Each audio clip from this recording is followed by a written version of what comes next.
Yan mga boss, at karga tayo ng ating mga kahoy. Lipat naman natin sa block 16 ng Jasmine Project. May slaban din tayo. Nandun naman yung lupa naman na magpapa-flooring tayo sa kitchen. Kinakarga naman dito sa isa natin sasakyan sa multicab. Okay, dito sa block 18. Ayan, baklas na, ito na lang. Ayan. Yan ang kagandahan pag may vibrator tayo. Malinis yung beam natin. Siksik na siksik siya. Kumbaga wala siyang masyadong kaampaw-ampaw, hindi mo kita yung graba.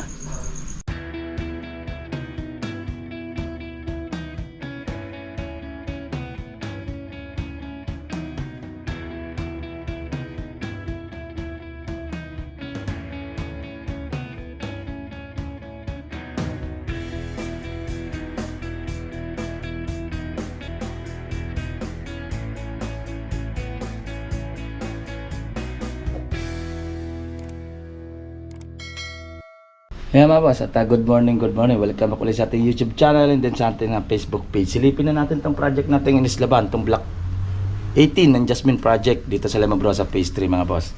Ayan, at nakapagbakasyon tayo ng 4 na araw. At nagpa-stop na tayo ng trabaho.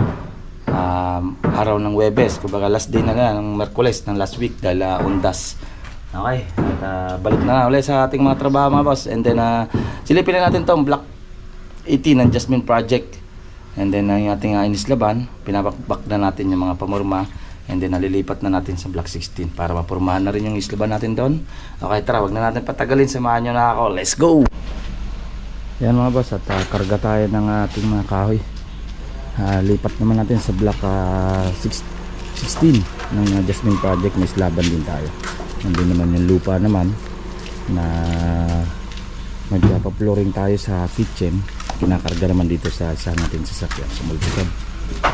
Kaya si Kero Ruby, napakanabangan yung ating top load taas. Okay, silipin natin itong block 18 natin.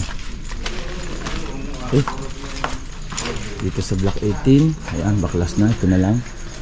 Ayan. Yan ang kagandahan pag may vibrator tayo. Malinis yung beam natin. Siksik na siksik siya. Kumbaga wala siyang masyadong kaampaw-ampaw, hindi mo kita yung graba. Okay,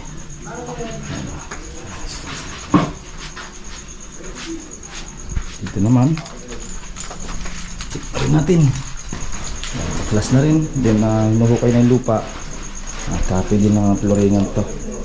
Gagawin ng flooring lang naman natin dito.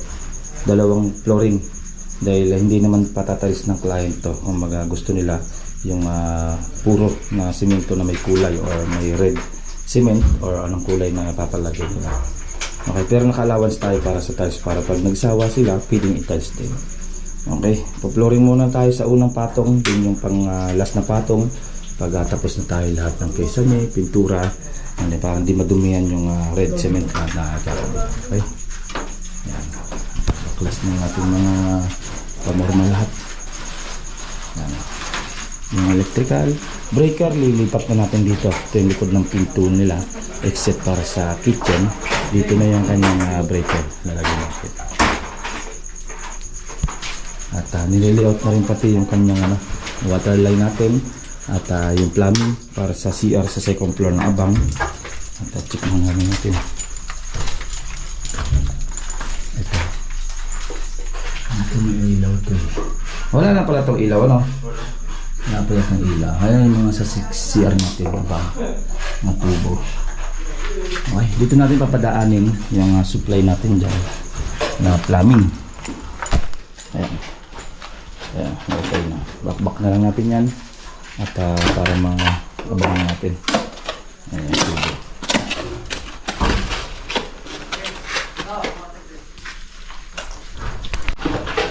Okay, check natin sa second floor. Karga na yung lupa para magamit yung ibang sako natin. Check natin dito sa second floor muna.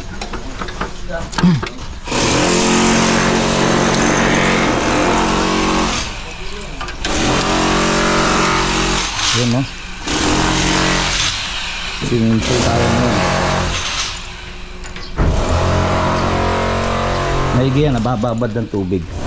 Pero yung ano yan, bubutasan lang naman yung tubo na yan mga boss.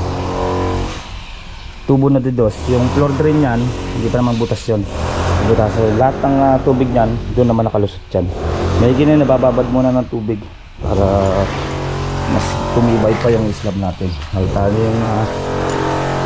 Halata yung kanyang ano mga boss, yung takbo ng tubig. Doon talaga natin pinatakbo yung tubig. Ito wala na. Medyo mataas pa piraso dito dahil ito hindi pa naman masasabi kung kailan na napatutuloy ito na second floor. Okay, ayan, nabuhusan na mga poste na lang doon. Dito tsaka to. Ito, bubutasan na lang din naman yung floor drain na yun pag na-itap na namin. Ayan, bubutasan na lang. Then buhay na namin yung poste na yan. Okay. Ayan. Okay, ito yung sa second floor na. Ayan, pag nabutas na yung floor drain yan, wala na yung tubig na yan. Ayan, nakadrop tayo doon. Ayan yung terrace nya. Napaka-importante yung terrace nya. Nakadrop yung ating flooring para hindi nababasa dito.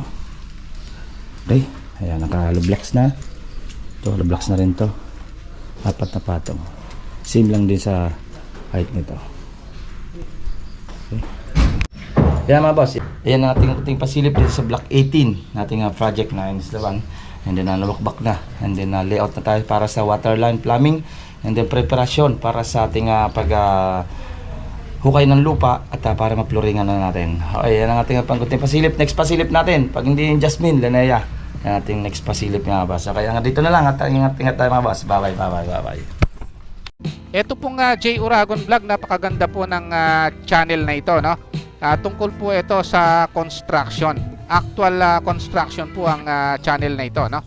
Pag pinanood nyo po ito, panalo po kayo sa channel na ito.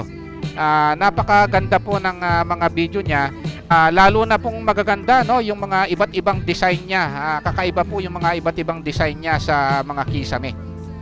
Subukan nyo pong panoorin J Uragon Vlog na ito. Matutuwa po kayo pag pinanood nyo po yung mga video niya. Maraming salamat po.